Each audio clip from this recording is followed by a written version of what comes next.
Merdeka belajar wujud yang nyata. Raih mimpimu juga cita-cita. Generasi emas Indonesia. Profil pelajar Pancasila tanamkan di dalam dada. Profil pelajar Pancasila, cerdas berkarakter itu kita.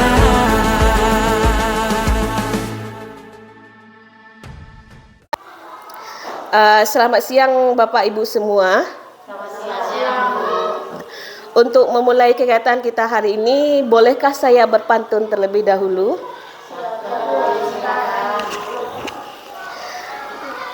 Menunggu orang sedang menyelam. Ulang lagi ya Bapak Ibu.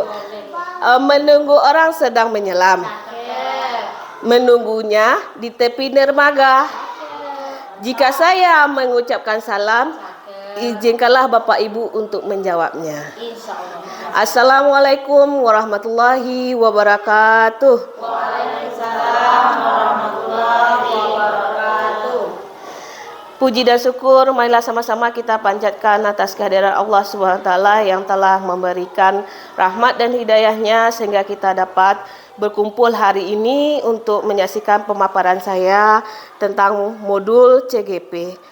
Selawat beriringan salam tidak hentinya selalu kita curahkan kepada Nabi yang telah membawa kita dari alam kegelapan kepada alam yang terang benderang, yakninya Nabi Muhammad SAW.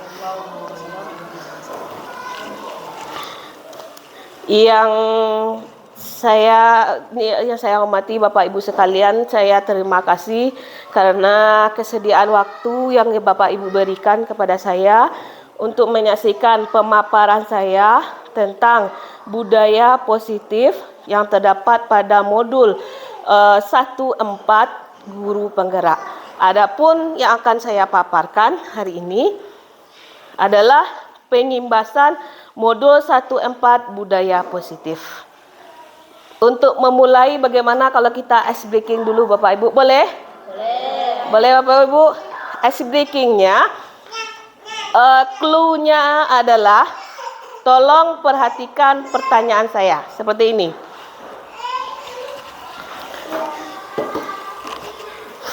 Berapa nyamukkah yang saya pukul? Kira-kira berapa Bapak Ibu? 1, salah. Berapa Bapak Ibu? 4. Salah. Betul. Ingat clue-nya Bapak Ibu, berapa nyamukkah yang saya pukul? Berapa Bu? Bagus. Kita lanjut. Berapa yang dipukul? 1. Nah. Betul, 3. Nah, satu lagi. Jadi berapa? 6. Jadi berapa? 8. Jadi berapa? Kita ulang. Jadi berapa? Iya. Jadi berapa? 5 tambah 3, 8. Jadi berapa? Kira-kira berapa Pak? Clue-nya, perhatikan pertanyaan yang saya berikan. Jadi berapa? 2. Kenapa Bu? Kenapa 2? Clue-nya yang diperhatikan. Kalau tadi clue-nya berapa nyamuk yang saya pukul? Tadi berapa Bu? 5. Berapa nyamuk yang saya pukul? 5. Berapa nyamuk yang saya pukul? Kan 5. Lanjut kosakatanya. Yang terakhir itu jadi berapa? 2. Nah, kalau sudah kita lanjut. Adapun budaya positif yang akan saya paparkan pada hari ini adalah yang pertama adalah apa makna budaya positif, apa contoh penerapan budaya positif yang telah kita terapkan di sekolah kita ini. Kita masuk yang pertama, apa saja budaya-budaya positifnya. Budaya positif di sekolah Apa itu? Ialah nilai-nilai dan kebiasaan-kebiasaan di sekolah yang berpihak pada peserta didik. Gunanya apa? Agar peserta didik kita dapat berkembang menjadi pribadi yang kritis, penuh hormat, serta bertanggung jawab. Ini yang kita harapkan dari budaya positif yang akan kita terapkan di sekolah kita. Selanjutnya adalah tentang perubahan paradigma tentang budaya positif. Apa saja perubahan paradigmanya? Ini sesuai dengan filosofi Ki Hajar Dewantara. Bagaimanakah bentuk pendidikan yang diajarkan oleh Ki Hajar Dewantara? Yang pertama, peserta didik itu bukan tabula rasa.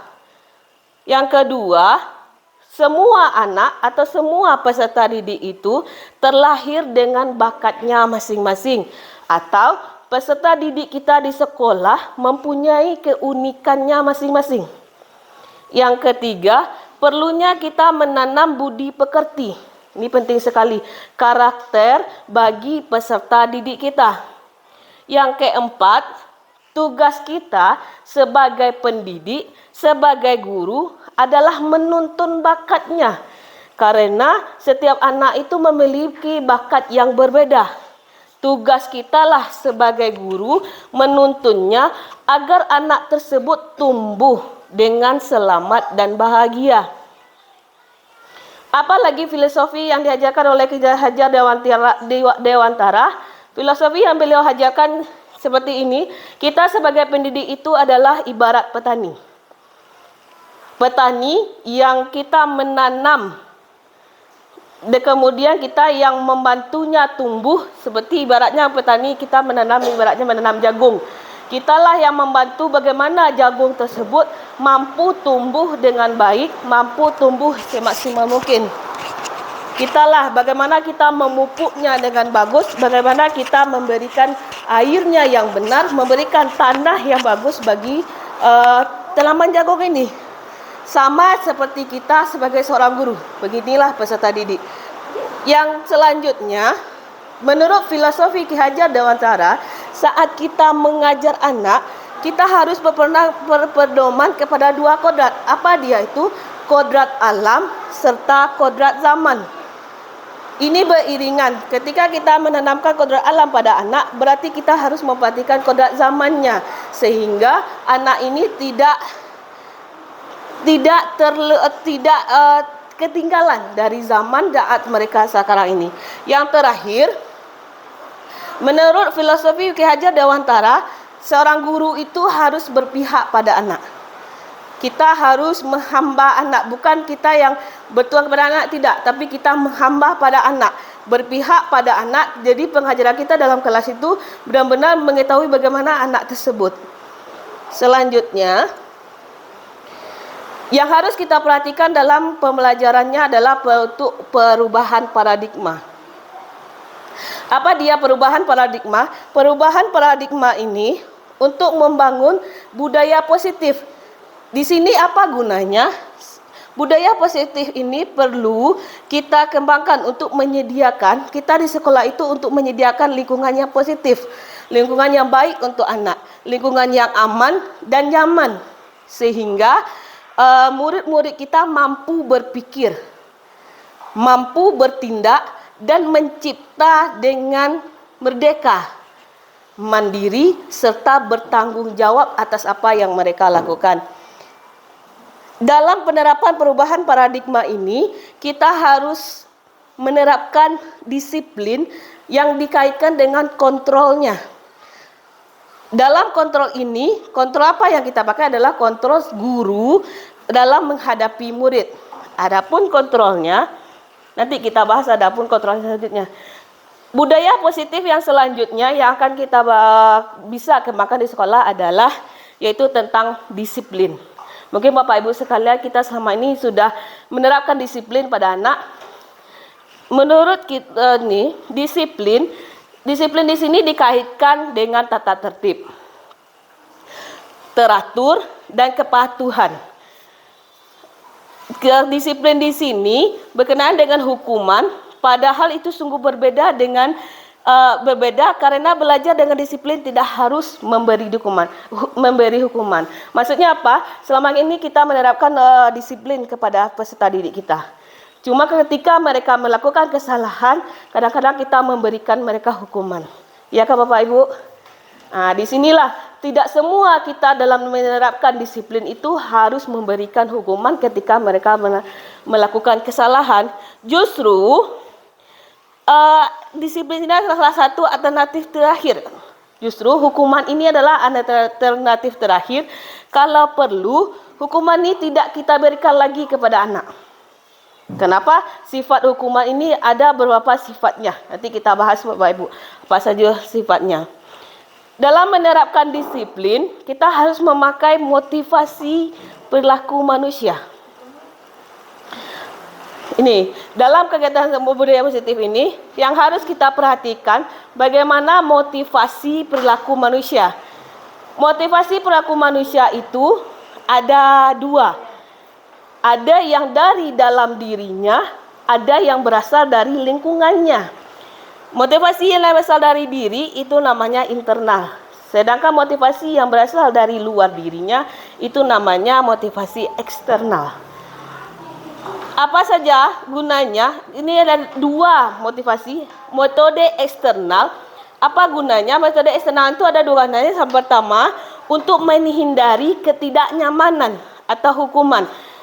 Apa perasaan yang pada diri kita kalau menghindari hukuman adalah apa yang terpikir pada kita, apa yang akan terjadi apabila saya tidak melakukannya. Maksudnya apabila kita melakukan kesalahan dari disiplin itu, apa yang akan terjadi? Yang kedua, untuk metode eksternal, untuk mendapatkan imbalan dari orang lain. Ini sering kita lihat untuk mendapatkan imbalan dari orang lain. Apa katanya di sini? Yang terfikir oleh kita adalah apa yang akan saya dapatkan apabila saya melakukannya. Berarti dari pemikiran tersebut kita mengharapkan suatu imbalan dari orang lain ketika kita melakukan sesuatu. Yang ketiga atau metode yang kedua adalah metode internal yang berasal dari dirinya sendiri. Apa gunanya? Untuk menghargai diri sendiri, menjadi insan yang sesuai dengan harapan kita. Apa pemikiran kita yang terdapat yang terbenam di benak kita atau terselip di benak kita? Saya akan menjadi orang seperti apa bila saya melakukannya. Ini tertanam. Ketika kita melakukan sesuatu, ini yang perlu kita fikirkan. Ini yang pertama kali keluar dari benak kita, pemikiran kita, yaitu saya akan menjadi orang seperti apa bila saya melakukannya. Nah, itu motivasi yang paling keras. Budaya positif yang lainnya yang diterapkan di kelas adalah ada berapa yang bisa kita terapkan. Yang pertama adalah keyakinan kelas atau kesepakatan kelas. Yang kedua, ini yang tentang hukuman tadi. Yang ketiga adalah tentang penghargaan atau yang kita beri hadiah-hadiah kepada siswa kita. Kita bahas satu persatu. Yang pertama yaitu tentang keyakinan kelas. Keyakinan kelas ini apa? Ini adalah kesepakatan kelas. Keyakinan kelas atau kesepakatan kelas ini beda dengan tata tertib. Apakah selama ini kita punya tata tertib Bapak Ibu? Punya. Kita punya aturan. Ya, cuman aturan dan tata tertib itu beda dengan keyakinan kelas. Keyakinan kelas ini dibuat disepakati oleh semua siswa kita di kelas, atau keyakinan sekolah ini disepakati atau dibuat oleh sekolah kita, siswa yang ada sekolah. Kalau selama ini peraturan itu sudah ada, kita yang bentuk, siswa kita yang mentaati. Tapi kalau keyakinan kelas ini, siswa yang memberikan sendiri apa kesepakatan kelas yang akan dia sepakati. Keyakinan kelas ini adalah nilai-nilai kebajikan atau prinsip-prinsip universal yang disepakati bersama secara menyeluruh, tidak memandang latar belakang suku, negara, bahasa maupun agama. Jadi siswa kita diberi kebebasan untuk membuat keyakinan kelas yang untuk disepakati dan dilaksanakan secara bersama-sama. Nih, bagaimana cara kita membuat keyakinan kelas? Yang pertama, keyakinan kelas itu bersifat abstrak daripada peraturan. Dia sifatnya lebih rinci dan konkret. Yang kedua, keyakinan kelas berupa pernyataan-pernyataan yang universal atau pernyataan yang menyeluruh. Yang ketiga, pernyataan keyakinan kelas senantiasa dibuat dalam bentuk yang positif.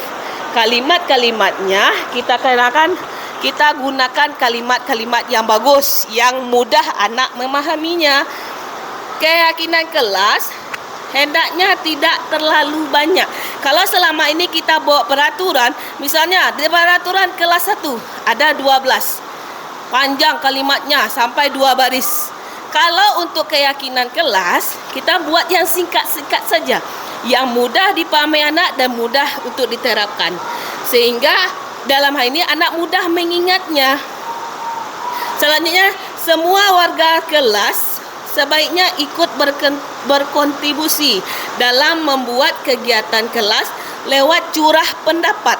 Berarti ketika anak kita ada 20, berarti semua anak mengemukakan pendapatnya. Bagaimana dia membentuk keyakinan kelas. Yang terakhir, untuk keyakinan kelas ini bisa berubah sewaktu-waktu. Jadi kita sebagai guru perlu meninjau ulang mana untuk keyakinan kelas ini kita rubah atau kita perbaiki. Kami dari kelas 1 kemarin sudah membuat secara bersama-sama tentang keyakinan kelas. Karena anak kelas 1 saya sendiri itu memakai sticky note. Setelah sticky note itu diisi oleh anak-anak, kemudian sticky note ini ditempel ke kertas ini, sehingga tujuannya supaya anak-anak ini dapat memahami yang dia buat dan dapat dilaksanakan. Ini contohnya Bapak Ibu, sticky note-nya. Ini yang kami terapkan di kelas.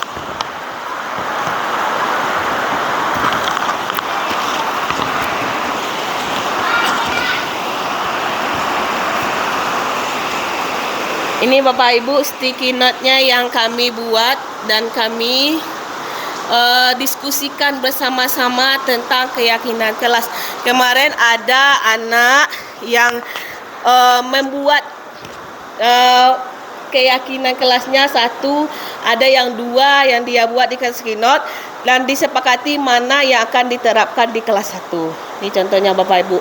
Mungkin Bapak Ibu sudah ada yang mengerjakan dan sudah ada yang menempel di kelas juga. Ini yang kami buat untuk kelas 1. Sticky note-nya dan ditempel di kertas. Insya Allah nanti saya tempelkan di dinding yang mudah dibaca oleh anak-anak. Adapun yang saya sampaikan ini, kami menerapkan keyakinan kelas kemarin.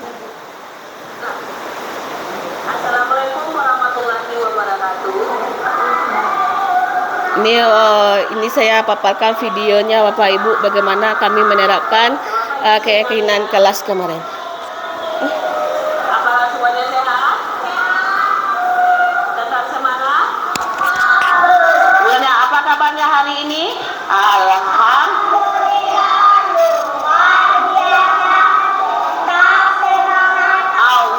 Akbar. Bagus. Sebelum kita mulai belajar, bagaimana kalau kita ice breaking terlebih dahulu ya? Kita ice breakingnya tepuk semangat. Masih ingat? Ingat. Kita coba nggak? 1, 2, 3. Semangat.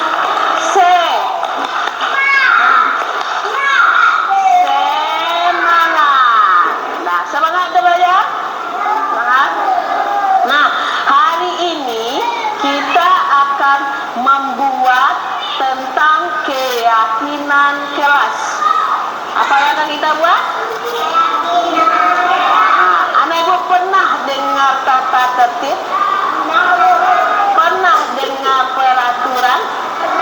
Nah, yang sekarang akan kita kerjakan bukan tata tertib, bukan bukan peraturan, tapi keyakinan kelas. Tahu apa bedanya? Ya, tahu apa bedanya? Kalau peraturan dan tata tertib itu dibuat oleh satu orang, disepakati atau dilakukan oleh banyak orang. Ya, kalau keyakinan kelas, kita yang membuatnya secara bersama-sama. Apa tujuannya? Supaya kelas kita menjadi aman. Apa lagi? Tertib. Ya, mau membuat keyakinan kelas? Apa contohnya? Ini misalnya pagi ada sampah berserakan. Apa contoh keyakinan kelasnya? Bagus Cindy, membuang sampah pada tong. Boleh kita buang di lantai? Nah, itu salah satu keyakinan kelas. Ya, membuang sampah pada tong sampah. Sepakat untuk itu? Ya, kalau sepakat kita akan membuat keyakinan kelas lagi ya. Keyakinan kelas ini ibu nanti minta satu orang, boleh satu atau dua yang buat apa yang diinginkan supaya kelas kita jadi bersih, jadi tertib. Mau semuanya? Nah, caranya bagaimana? Caranya adalah nanti ibu bagikan kertas. Ini kertasnya warna-warni, ya. Ini namanya kertas sticky note. Nanti keluarkan pensilnya, tulis apa yang diinginkan supaya kelas kita menjadi aman dan menjadi bersih atau menjadi tertib. Nah, ada pertanyaan? Nah, tulis ya, tulis bagus-bagusan mengisinya sesuai dengan keinginan masing-masing.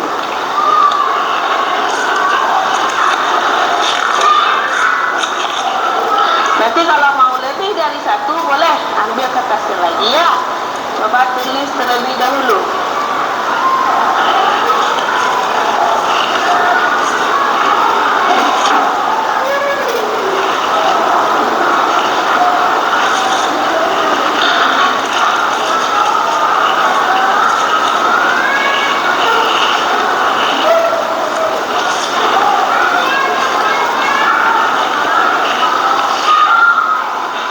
Coba tulis apa yang diinginkan supaya kelasnya jadi tertib, jadi bersih.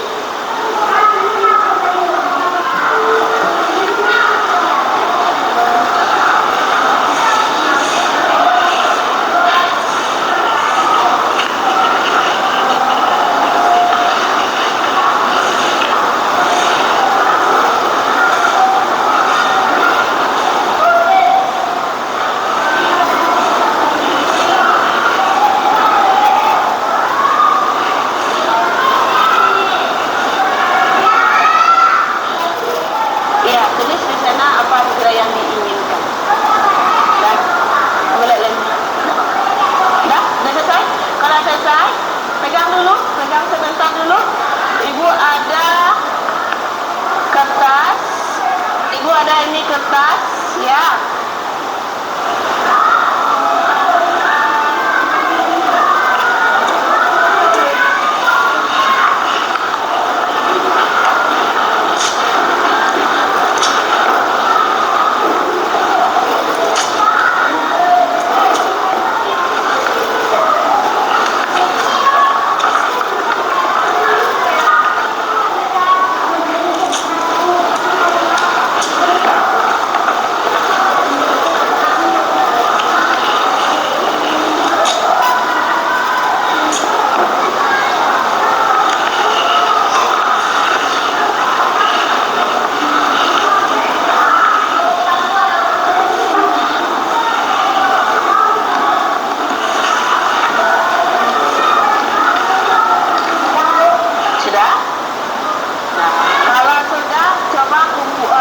Tempelkannya, tempelkannya rapi-rapi. Tuh, seperti ini.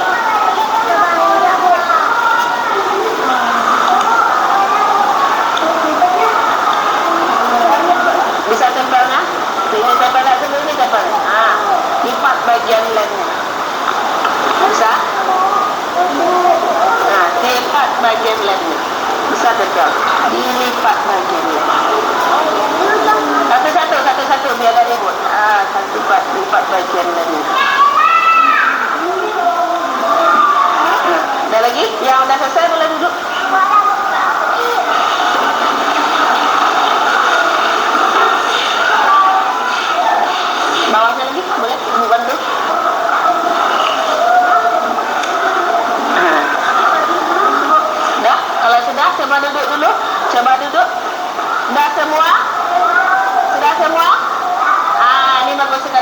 sudah. Ibu coba bacakan satu-satu apa keinginan dari anak ibu tentang kelas kita ya.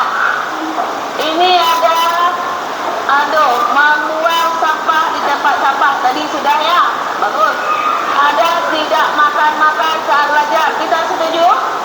Boleh makan-makan saat belajar?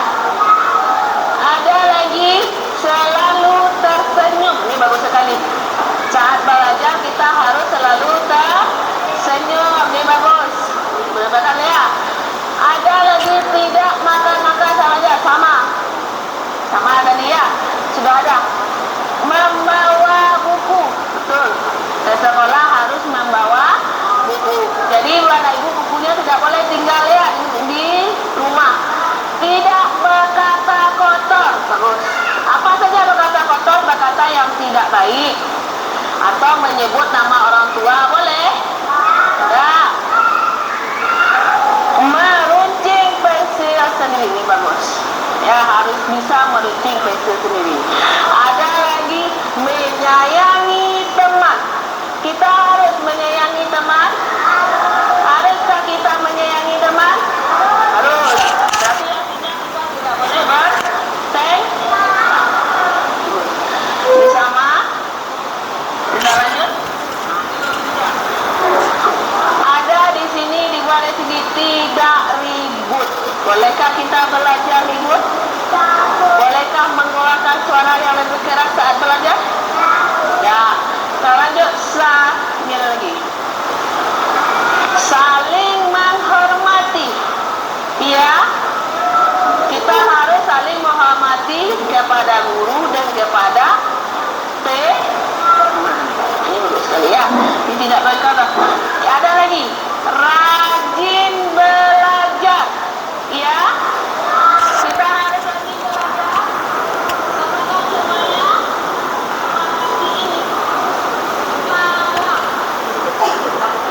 Nanti benar-benar di belakangnya. Sampai nanti tunggu tadi.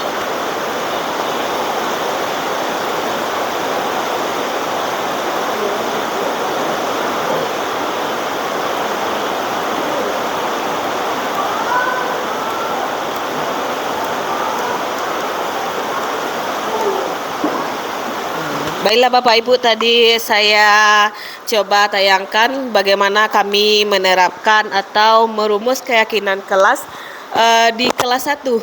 Ini izin saya membacakan apa saja yang kami dapatkan untuk keyakinan kelas. Salah satunya adalah membuang sampah di tempat sampah. Nah, ini keyakinan kelas yang sudah kami sepakati. Ada lagi kalau kelas 1 ini kami bersepakat untuk sama-sama tidak ada yang makan-makan saat belajar. Ini mungkin kalau kelas 1 mereka ada kedapatan makan-makan, maka kami buat kesepakatan bersama-sama saat belajar dalam kelas tidak ada yang makan-makan. Yang selanjutnya adalah keyakinan kelas selanjutnya adalah tidak berkata kotor. Nah, ini sering sekali kita temukan anak-anak kita yang ucapannya tidak baik didengar, tidak bagus didengar. Ini kami buat kesepakatan bersama-sama. Masih banyak yang lain, ada lagi yang saling menghormati, saling menyayangi, rajin belajar, tidak bertengkar dengan temannya, serta tidak makan-makan saat belajar. Ini dah tadi. Atau ini kelas 1 kami membuat keyakinan bersama-sama untuk sepakat selalu tersenyum. Ini penting sekali. Untuk kelas 1 selalu tersenyum kepada temannya. Inilah contoh keyakinan kelas yang sudah kami buat. Mungkin Bapak Ibu untuk kelas yang lain sudah membuat juga keyakinan kelas seperti ini. Inilah contoh keyakinan kelas kami di kelas 1 ini saat kami melakukan penerapan membuat keyakinan kelas. Ini bagaimana anak-anak menempelnya, bagaimana anak-anak membuatnya, dan bagaimana kami sepakati bersama-sama. Baiklah Bapak Ibu, untuk selanjutnya apalagi penerapan budaya positif. Budaya positif selanjutnya adalah ini yang sering kita lakukan dulu-dulunya, yaitu memberi penghargaan kepada peserta didik kita. Padahal untuk memberi penghargaan ini dia bersifat lancung nanti Bapak Ibu.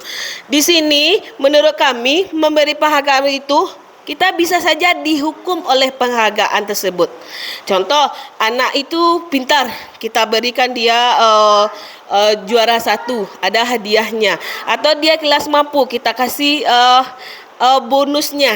Ini penghargaan seperti ini yang sekarang masih diberlakukan. Ini bisa menghukum bagi yang menerima dan bagi yang tidak menerima. Apa dia? Penghargaan ini hukumannya bisa pengaruh jangka panjang serta jangka pendek. Penghargaan ini bisa saja menghukum bagi orang yang tidak menerimanya, bagi teman-teman atau anak-anak siswa di kelas kita yang tidak menerimanya. Yang ketiga, kadang-kadang memberikan penghargaan ini mengurangi ketepatan, mengurangi fungsinya bagi anak-anak kita. Yang keempat, terkadang penghargaan yang kita berikan kepada peserta didik kita tersebut bersifat tidak efektif bagi peserta didik kita. Yang terakhir, dihukum oleh penghargaan ini bisa merusak. Penghargaan ini bisa merusak hubungan guru dengan siswa atau hubungan dengan siswa antara siswa dengan siswa yang lain. Nah, ini yang dikatakan dihukum oleh penghargaan. Selanjutnya adalah apa bentuk tindakan kita? Apakah kita hukumkah ini berbentuk hukumankah bagi peserta didik atau berbentuk konsekuensi? Nah, ini Bapak Ibu yang sering ada beberapa kalimat atau apa-apa sikap yang kita temukan beberapa tahun belakangan ini, apakah dia berbentuk hukuman atau berbentuk konsekuensi pada peserta didik? Ini contohnya. Yang pertama, mencatat 100 kali di dalam buku kalimat. Contoh kata-katanya, jika kita temukan ada siswa kita yang terlambat datang, apa kata-katanya? Saya tidak akan terlambat lagi. Ini ada beberapa kita terapkan, meminta siswa itu menulis sampai 100 kali. Yang kedua, lari mengelilingi lapangan basket 2 kali karena terlambat hadir ke sekolah. Nah, ini juga ada. Kadang siswa kita dia terlambat, temannya sudah masuk, sudah belajar, sehingga supaya dia jera, kadang kita suruh dia berlari mengelilingi lapangan. Nah, ini apakah berbentuk hukuman atau konsekuensi? Yang ketiga, menggantikan kertas tugas teman yang telah dicoret-coret. Nah, ini di kelas kadang ada siswa, terutama saya sendiri kelas 1, kadang buku temannya dicoret-coret. Kita minta ganti buku teman tersebut oleh yang pelaku mencoret buku temannya. Apakah ini berbentuk hukuman atau konsekuensi? Selanjutnya, membersihkan tumbuhan air di meja tulis. Ini terkadang siswa kita membawa air minum ke kelas. Tanpa sengaja dia tidak menutupnya dengan kuat sehingga kesenggol, lalu basahlah meja tulisnya itu mejanya. Nah, bagaimanakah bentuknya hukuman atau konsekuensi? Yang selanjutnya, meminta murid tidak mengenakan sepatu seharian di sekolah karena tidak menggunakan sepatu hitam. Ini kan ada peraturan kita, seorang siswa itu harus menggunakan sepatu hitam. Tapi kadang-kala ada siswa yang datang ke sekolah dia menggunakan sepatu berwarna selain hitam. Apakah bentuknya hukuman atau konsekuensi? Yang terakhir, lari mengelilingi lapangan basket 2 kali karena terlambat 10 menit untuk pelajaran PJOK. Nah, ini contohnya. Saat pelajaran PJOK dia terlambat, sehingga diminta dia untuk mengelilingi lapangan selama 10 menit. Mungkin Bapak Ibu saya punya kertas ini.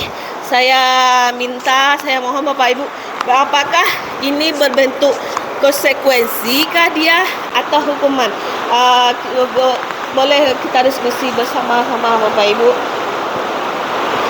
Berbentuk hukumankah atau konsekuensi?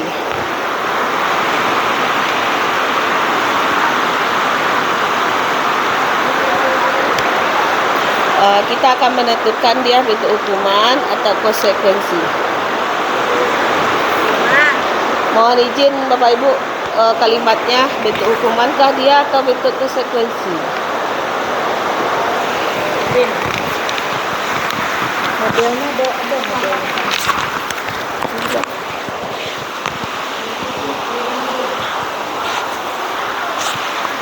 Ini kita coba buatkan sepakati bersama-sama Bapak Ibu bentuknya hukuman atau konsekuensi.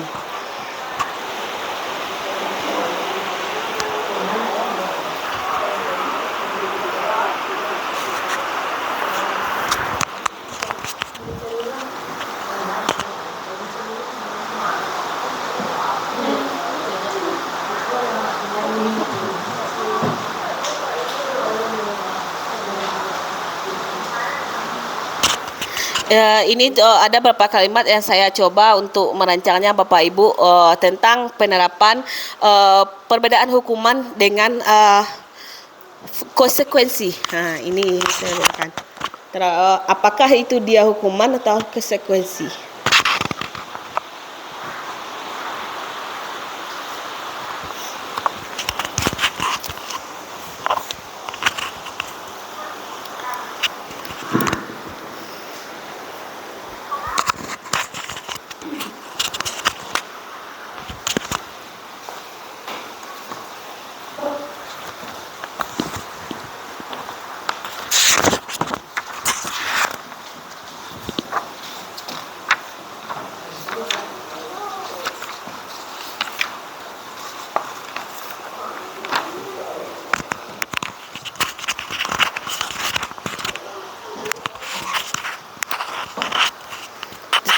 Sudah Bapak Ibu, bolehkah saya meminta untuk jawabannya? Bapak Ibu, bisa tolong dibacakan agak 3. Kumpul Bu. Bisa tolong dibacakan agak 3 saja.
Semuanya atau cukup 3 Bu? 3. Oke, hebat. Menggantikan kata tugas teman antara dicoret-coret ini termasuk konsekuensi. Membersihkan tumpahan air di meja tulis karena pada saat belajar ini termasuk konsekuensi. Meminta murid tidak mengenakan sepatu sehari di sekolah karena tidak mengenakan sepatu hitam ini termasuk hukuman. Lari mengelilingi lapangan basket 2 kali karena terlambat 10 menit untuk pelajaran PJOK ini termasuk konsekuensi. Ini menurut kami Bu, kalau nanti minta kebenaran dari Ibu. Terima kasih. Assalamualaikum warahmatullahi wabarakatuh. Waalaikumsalam warahmatullahi wabarakatuh. Terima kasih kepada Bu Maria. Bapak Ibu yang lain bagaimana? Apakah kita sama prosedurnya? Kita samakan saja. Ya Bapak Ibu. Menurut kami sendiri, ini sependapat dengan Ibu Maria dan yang lain. Ketika kita meminta anak untuk mencatat sebanyak 100 kali mengulang, saya tidak akan terlambat lagi. Ini adalah sebentuk hukuman kepada anak. Jadi biar ada balasan terhadap tindakan yang dia lakukan. Ini hukuman bagi dia. Yang kedua, lari mengelilingi lapangan basket 2 kali karena terlambat hadir di sekolah. Dia terlambat hadir, dia dikasih hukuman lagi. Apa hukumannya? Lari mengelilingi lapangan basket. Yang ketiga, murid diminta untuk push up 15 kali karena tidak pakai masker. Ini waktu corona yang kita wajibkan adalah bentuknya hukuman. Yang keempat, nah ini menggantikan kertas tugas teman yang telah dicoret-coret. Dia mencoret tugas temannya, berarti dia harus menggantinya. Ini bukan suatu bentuk hukuman kepada peserta didik kita. Ini adalah suatu konsekuensi yang harus dia lakukan, untuk memperbaiki kesalahannya. Yang selanjutnya, membersihkan tumpahan air di meja tulis karena tersenggol pada saat belajar. Ini adalah suatu bentuk konsekuensi juga, karena tindakannya tadi salah menumpahkan air di meja temannya. Yang selanjutnya, murid disuruh untuk mengenakan sepatu sehari-hari di sekolah. Untuk mengenakan sepatu di sekolah karena tidak mengenakan sepatu hitam. Nah, di sini karena ada aturan sekolahnya, kalau dia tidak pakai sepatu hitam, kalau kita minta dia tidak memakai sepatu seharian, ini adalah suatu bentuk hukuman kepada peserta didik kita. Yang terakhir, lari menilai pengangkatan 2 kali karena terlambat 10 menit untuk pelajaran PJOK. Ini adalah suatu bentuk konsekuensi dari sikap peserta didik kita. Dan seperti kita mulai olahraga adalah 10 menit lagi, saja 8.20. Tiba-tiba murid kita hadir 8.30. Berarti dia akan terlambat 10 menit. Kita beri konsekuensinya menilai basket. Nah, ini bukan suatu bentuk hukuman kepada peserta didik. Kita lanjut Bapak Ibu. Tepuk semangat kita dulu. Ya Bapak Ibu, tepuk semangat. Semangat.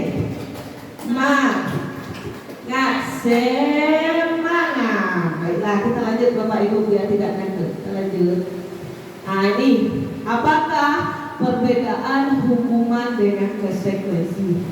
Ada berapa perbedaan hukuman dengan konsekuensi Bapak Ibu? Kalau hukuman itu sesuatu yang menyakitkan harus terjadi. Seperti tadi, sudah kita terlambat, kita minta untuk menulis 100 kali kalimat tersebut. Bagi dia itu menyakitkan. Terlambat dia, sudah itu dia kasih hukuman lagi. Yang kedua, membuat anak sakit untuk jangka waktu yang lama. Berarti dalam dirinya ada rasa jengkel kepada kita. Kalau kita beri hukuman, anak membenci kedisiplinan. Jadi ketika dia melanggar, dikasih hukuman, berarti dia tidak mau lagi patuh terhadap aturan tersebut. Berarti ada rasa benci dia terhadap kedisiplinan tersebut. Hukuman terlebih dia bersifat paksaan bagi anak didik kita, mendorong anak untuk menyakiti dirinya sendiri. Ini hukuman ini memberikan konsep diri yang buruk bagi peserta didik kita. Anak belajar untuk menyembunyikan kesalahannya. Lagi yang sering, apabila anak kita salah, dia dapat hukuman. Akhirnya, kedepannya dia apabila dia melakukan kesalahan, dia sembunyikan lagi kesalahannya itu. Dia takut memberitahu kita karena dia takut menerima hukumannya. Berarti dia tidak mau jujur kepada kita. Selanjutnya, ada perasaan marah, rasa bersalah, dipermalukan, merasa tidak dihargai apabila kita berikan hukuman. Sedangkan jika kita terapkan memberikan konsekuensi kepada anak, ini dampaknya apa? Dampak konsekuensi bedanya dengan hukuman. Sesuatu harus terjadi. Contohnya tadi, dia mencoret-coret buku temannya. Berarti apa yang harus dia lakukan setelah kesalahan yang dia berbuat? Maka dia harus mengganti buku temannya yang dia coret. Ini yang harus terjadi. Seperti tadi dia melupakan air minum, dia harus membersihkannya. Yang kedua, membuat anak merasa tidak nyaman dalam waktu yang pendek. Kalau hukuman itu dia tidak nyamannya dalam waktu yang lama. Jangan konsekuensi yang kita berikan, dia tidak merasa tidak nyaman, tapi dalam waktu yang pendek. Yang selanjutnya, kalau konsekuensi yang kita berikan pada anak itu lebih menghargai kedisiplinan. Kalau hukuman itu dia tidak menghargai kedisiplinan lagi, tetapi kalau untuk konsekuensi dia menghargai kedisiplinan. Adanya stimulus bagi anak kita berikan konsekuensi dan adanya tanggapan. Selanjutnya, mendorong anak agar mudah menyesuaikan diri. Jadi ketika kita berikan kedisiplinan pada anak, dia mentaati. Ketika dia tidak bisa melaksanakannya, dia akan menyesuaikan diri dengan kedisiplinan tersebut. Yang selanjutnya adalah konsep diri yang baik. Dari hukum konsekuensi ini anak belajar mematuhi aturan yang ada. Yang terakhir, dalam pemberikan konsekuensi terhadap perilaku anak yang melanggar disiplin adalah kehilangan hak, dibuat tidak nyaman atau diasingkan untuk sementara waktu saja. Beda dengan hukuman tadi, dia merasa selamanya dia membuat kesalahan ada hukumannya. Untuk apabila kita menerapkan konsekuensi, dia merasa asing itu untuk sementara waktu saja. Besoknya dia tidak merasa yang diberikan atas kesalahannya itu menyakitkan dia. Nah, lanjut. Dalam budaya positif berikutnya yang harus ada adalah yang harus kita perhatikan, maksudnya yang harus kita perhatikan adalah kebutuhan dasar manusia. Ini yang harus kita perhatikan sekali. Apa saja kebutuhan-kebutuhan dasar yang harus kita pelajari, kebutuhan dasar manusia ini. Ada berapanya?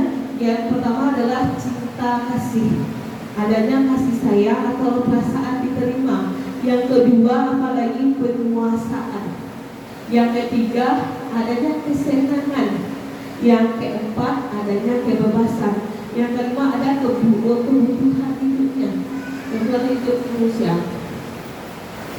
Ini contohnya apa kebutuhan dasar manusia yang harus kita ketahui. Ini contoh kasusnya. Ada di sekolah misalnya ada ibu bernama Ibu Susi. Ibu Susi ini kebetulan beliau mengajar di kelas 1. Dia sedang bingung dengan salah satu muridnya. Muridnya ini bernama Mutiara. Mutiara ini mungkin bernama Agus.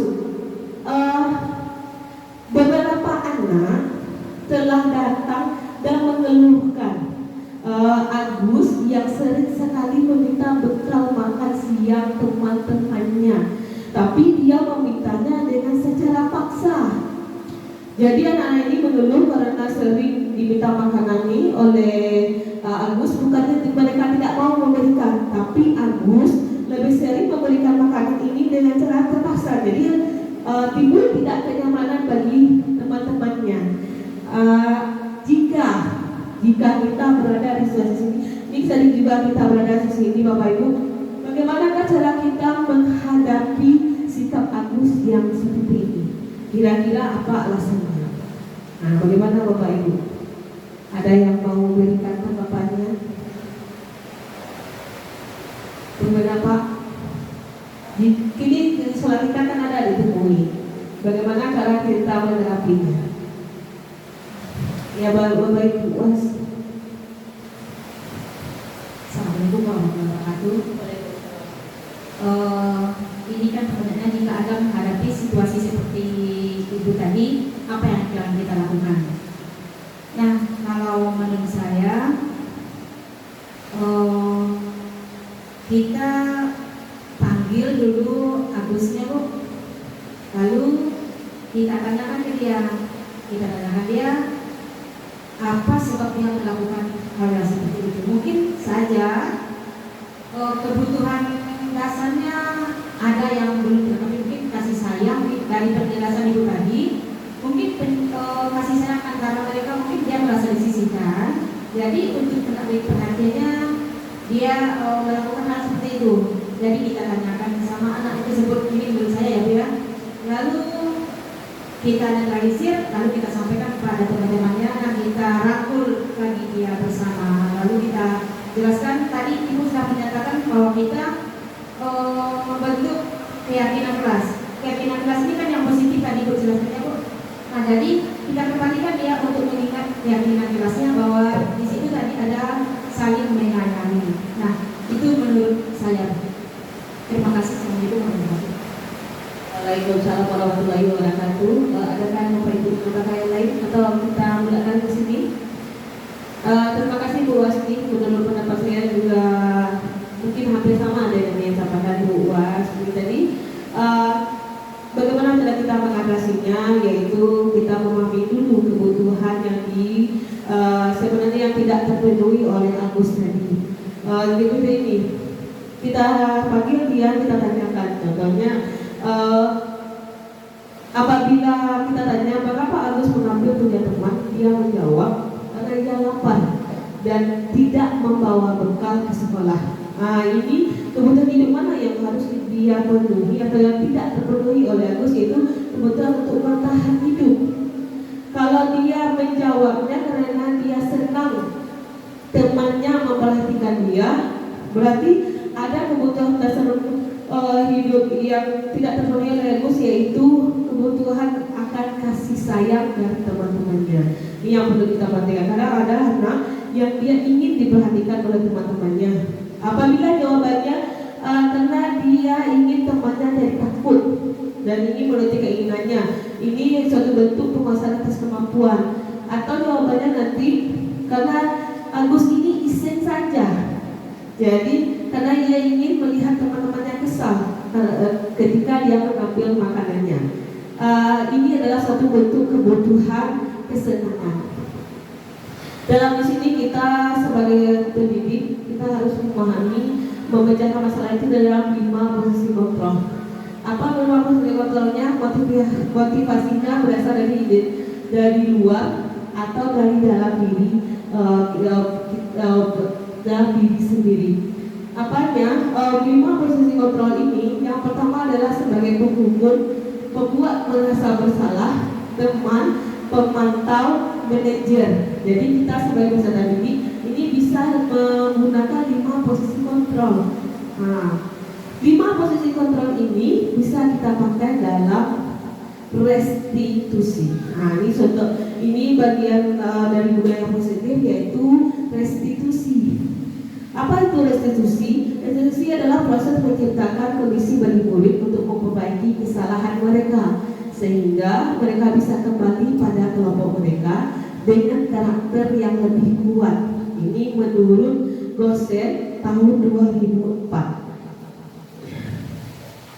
Ini ada 9 ciri-ciri restitusi.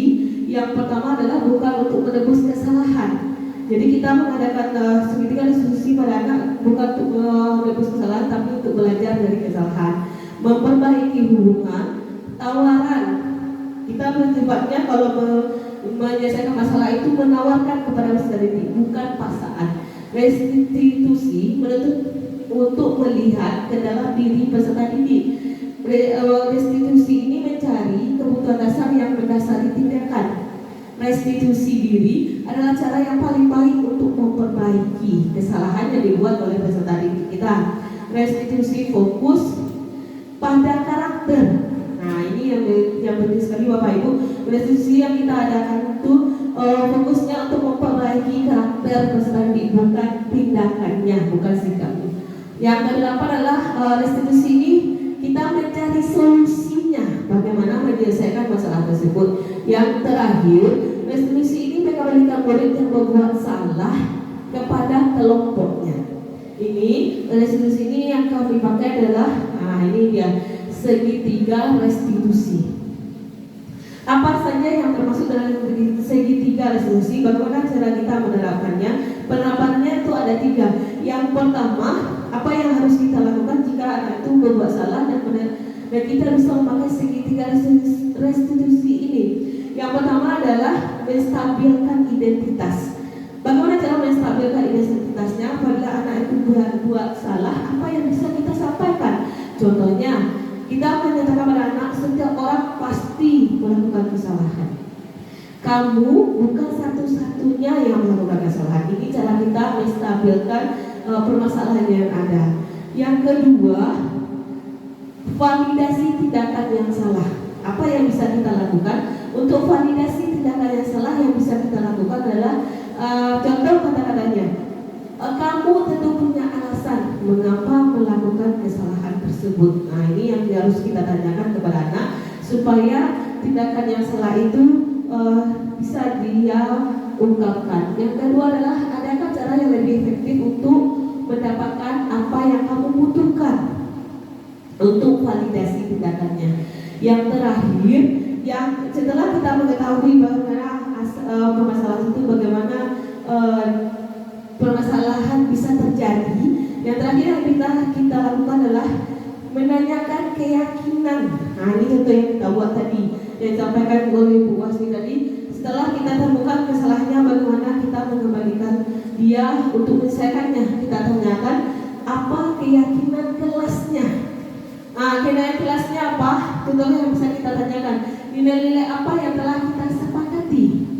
Kamu ingin menjadi orang seperti apa? Ini yang bisa kita lakukan pada peserta didik. Berapa waktu lalu saya sendiri sudah ada mengadakan segitiga restitusi ini kepada siswa yang bernama Mutiara ini. Mohon izin Bapak Ibu saya paparkan bagaimana saya mengadakan segitiga restitusi kepada peserta didik kita.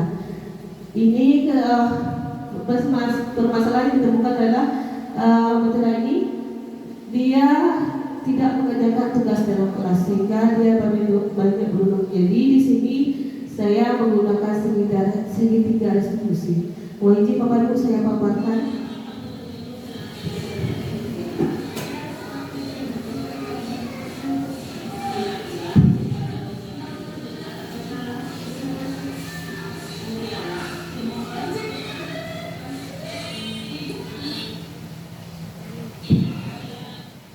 Nah, ini contohnya Bapak Ibu. Saya memanggil salah satu peserta didik nama Mutiara ke depan kelas. Ke depan ketika teman-temannya sudah beristirahat, saya tanyakan apa permasalahannya dalam belajar. Di sini saya menggunakan posisi kontrolnya adalah sebagai manajer segitiga restitusi tersebut. Di sini kami dapat menyimpulkan bahwa permasalahan Mutiara ini dengan menggunakan restitusi sehingga dia dapat menyelesaikan masalah tersebut bukan dari saya sendiri sebagai guru, namun dari dirinya sendiri sebagai murid, bagaimana dia menyelesaikan masalahnya tadi. Makanya Mutiara dari keyakinan tadi dia akan belajar lebih baik lagi. Nah, ini contohnya Bapak Ibu. Ada lagi saya menyelesaikan segala restitusinya pada Afino. Ini Afino, dia sering mengusili temannya. Nah, ini kami adakan segitiga restitusi juga. Nah, dari hasil segala restitusi Afino ini didapatkan Afino tidak akan mengulangi kesalahannya lagi. Mungkin itu segitiga restitusi yang dapat diterapkan Bapak Ibu. Dari yang saya paparkan dari awal tadi tentang budaya positif, apakah ada Bapak Ibu yang ingin bertanya? Tidak Bapak Ibu? Mungkin yang kami paparkan insya Allah bisa diterapkan bersama-sama di sekolah kita ya Bapak Ibu, supaya kedepannya anak kita lebih baik lagi dan kita sebagai pendidik bisa menuntut anak sesuai dengan filosofi ajaran Dewantara. Saya ucapkan terima kasih kepada Bapak Ibu yang sudah menyaksikan pemaparan saya. Saya akhiri dengan Assalamualaikum warahmatullahi wabarakatuh.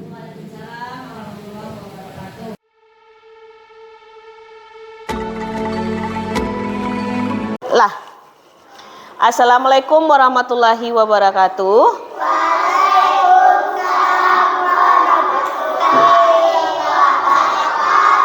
Selamat pagi semuanya. Apakah semuanya sehat? Tetap semangat?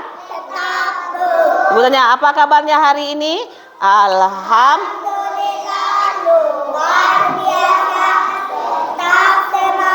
Allahu Akbar. Bagus. Sebelum kita mulai belajar, bagaimana kalau kita ice breaking terlebih dahulu ya? Kita ice breakingnya tepuk semangat. Masih ingat? Masih ingat. Kita coba kan? 1, 2, 3.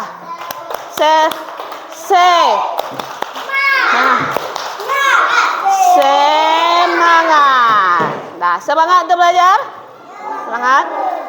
Nah, hari ini kita akan membuat tentang keyakinan kelas.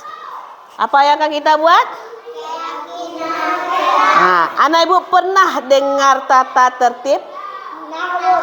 Pernah dengar peraturan? Nah, yang sekarang akan kita kerjakan bukan tata tertib, bukan peraturan, tapi keyakinan kelas. Tahu apa bedanya?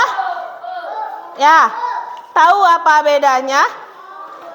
Kalau peraturan dan tata tertib itu dibuat oleh satu orang, disepakati atau dilakukan oleh banyak orang. Ya, kalau keyakinan kelas, kita yang membuatnya secara bersama-sama. Apa tujuannya? Supaya kelas kita menjadi aman. Apalagi? Tertib. Ya. Mau membuat keyakinan kelas? Apa contohnya?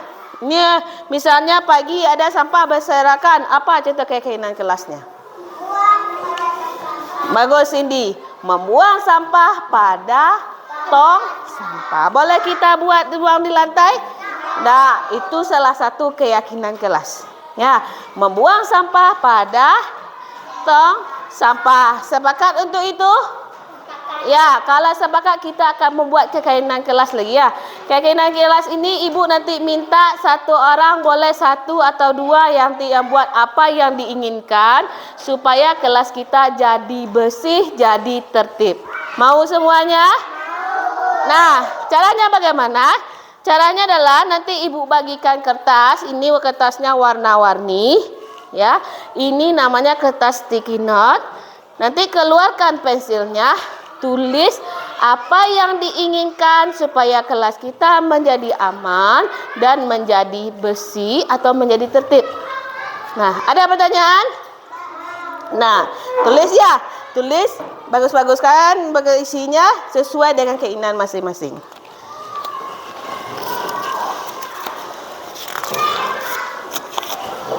Nanti kalau mau lebih dari satu boleh ambil kertasnya lagi ya.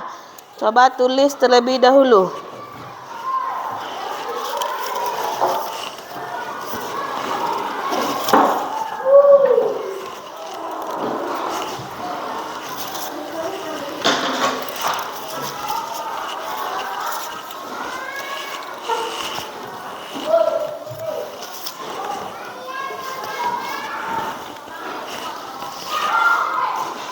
Coba tulis apa yang diinginkan supaya kelasnya jadi tertib, jadi bersih.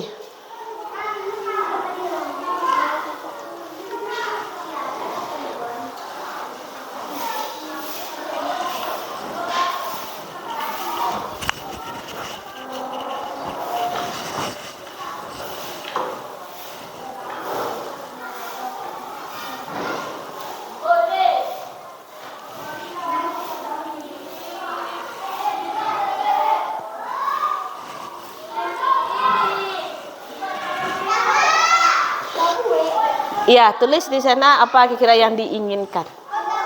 Dah, kembali lem. Enggak apa-apa. Dah selesai? Kalau dah selesai, pegang sebentar dulu. Ibu ada kertas. Ibu ada ini kertas, ya.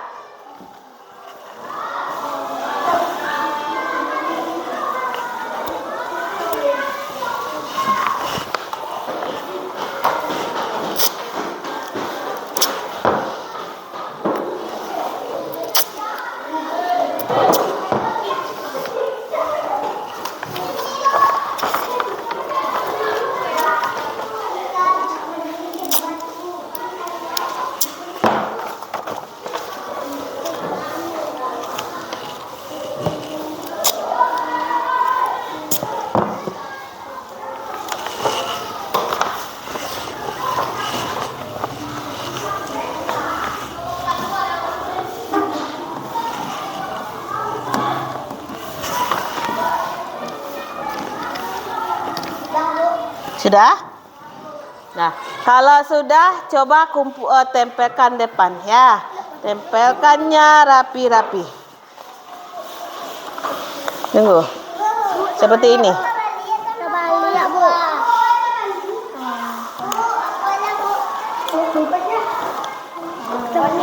Bisa tempelnya? Seperti ini tempelnya, seperti ini tempelnya. Lipat bagian lemnya. Bisa? Nah, lipat bagian lemnya. Bisa tempel tuh. Dilipat bagian lem. Satu-satu biar ada ribut. Satu lipat bagian lemnya. Nah, ada lagi? Yang udah selesai boleh duduk.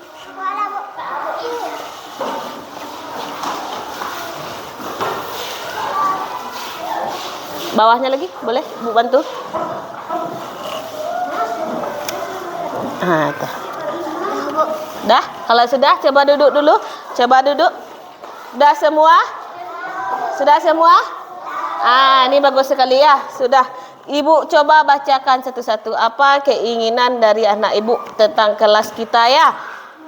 Ini ada Aldo membuang sampah di tempat sampah. Tadi sudah ya. Bagus. Ada tidak makan-makan saat belajar. Kita setuju? Boleh makan-makan saat belajar? Ada lagi selalu tersenyum. Ini bagus sekali. Saat belajar kita harus selalu tersenyum. Ini bagus. Benar-benar ya. Ada lagi tidak makan-makan saat belajar. Sama tadi ya. Sudah ada. Membawa buku. Betul. Ke sekolah harus membawa buku. Jadi anak ibu bukunya tidak boleh tinggal ya di rumah. Tidak berkata kotor. Bagus.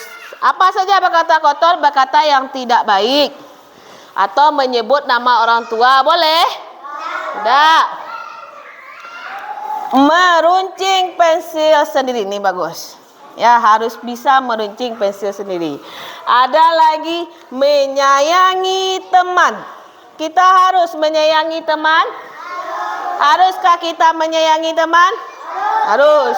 Berarti artinya kita tidak boleh bertengkar. Bagus. Ini sama. Kita lanjut. Ini bagus juga. Ada di sini, dibuat di sini tidak ribut. Bolehkah kita belajar ribut? Bolehkah mengeluarkan suara yang lebih keras saat belajar? Tidak. Kita lanjut. Ini ada lagi. Saling menghormati. Ya. Kita harus saling menghormati kepada guru dan kepada teman. Ini bagus sekali ya. Ini tidak berkata. Ada lagi. Rajin belajar. Ya. Kita harus rajin belajar. Sepakat semuanya? Ini udah ada ya, ada buku kelompokkan. Jadi ada beberapa keyakinan kelas yang telah kita buat bersama-sama. Nah, kira-kira anak ibu mau melakukannya? Mau melakukannya? Sesuai dengan keyakinan yang sudah kita sepakati ini. Sepakat enggak semuanya? Ada tambahannya tidak? Ada tambahannya? Nanti ibu catatkan, ibu tempel di belakang ya. Nanti jika ada nanti yang tidak melaksanakannya, kita lihat lagi apa keyakinan kelas yang sudah kita buat. Sepakat semuanya melaksanakan? Sepakat? Kalau sepakat kita coba tepuk pagi, tepuk siang, tepuk malam. Berbunyi. Nah, tepuk ulang. Tepuk pagi, tepuk siang, tepuk malam. Dah. Nanti ibu tempel di belakang ya. Atau di samping nanti ibu cari yang tempat yang lapang untuk nempelnya. Kita sepakati untuk bersama-sama untuk keyakinan kelas. Coba dilihat-lihat, dibaca lagi. Nah, ada pertanyaan untuk hari ini? Dah, kalau tidak ibu ucapkan terima kasih. Kita pulang dulu, hati-hati di jalannya. Assalamualaikum warahmatullahi wabarakatuh.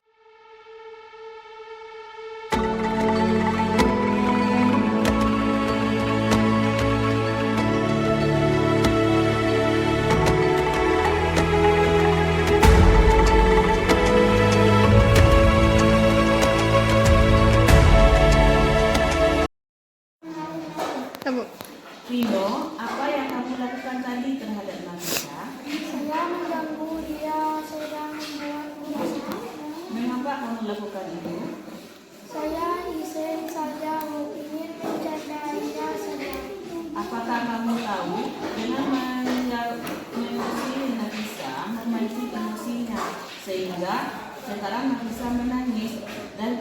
sekarang berada dalam masalah. Ya Bu, saya tidak sengaja. Saya tadi hanya bercanda. Baiklah, ibu di sini bukan untuk mencari siapa yang salah.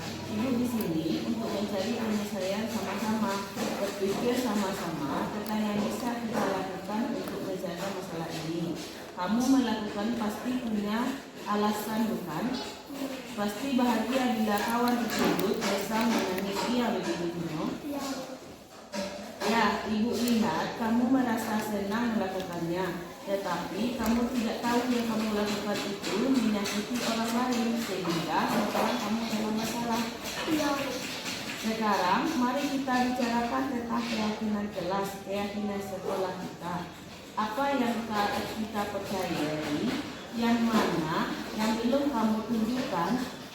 Bersikap sama orang lain, yang menghargai sesama teman, dan saling menghormati sesama teman. Kamu mengingat dengan detail keyakinan kelas kita, tapi mengaku teman membuat tugas itu sudah menghargai dan bersikap baik dengan temanmu, Vino.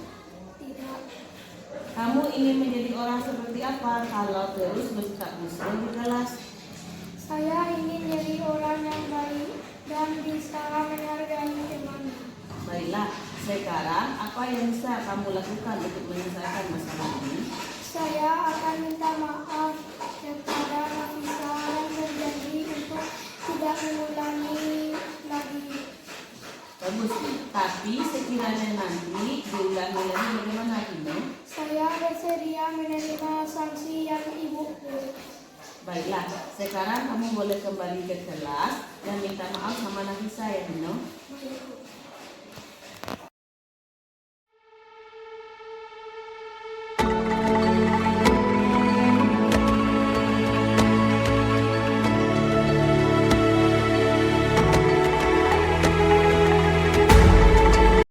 Silakan duduk, Natiara.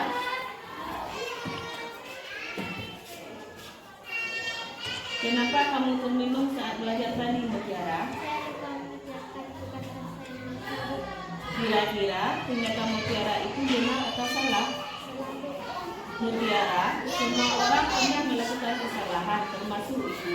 Namun, setiap tindakan kita pasti ada alasannya. Kira-kira mengapa kamu tidak mengumpulkan tugas? Saya kemarin sibuk membantu ibu karena ibu saya sedang sakit, sehingga saya tidak sempat membuat tugas. Kamu masih ingat keyakinan kelas kita? Masih Bu. Kamu masih ingat kira-kira yang kamu lakukan itu sudah sesuai dengan keyakinan kelas atau belum? Belum Bu. Keyakinan kelas yang mana? Selalu bertanggung jawab dan menjaga sekelas tempat ini. Nah, ternyata kamu tahu. Lalu apakah kamu punya solusi untuk masalah ini? Ya Bu, pertama saya minta maaf karena tidak mengumpulkan tugas. Kedua, saya akan berusaha membagi waktu yang ketiga, saya akan mengerjakan tugas dari Ibu dan akan saya kumpulkan besok. Baik, Ibu Novi apresiasi untuk tanggung jawabmu dan kamu boleh kembali beristirahat, Mutiara. Terima kasih.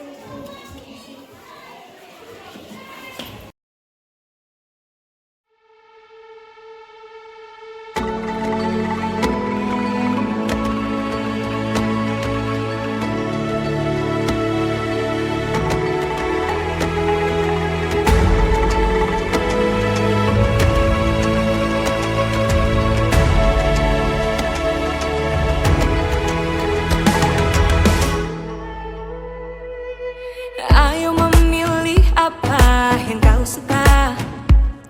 Merdeka belajar wujud yang nyata.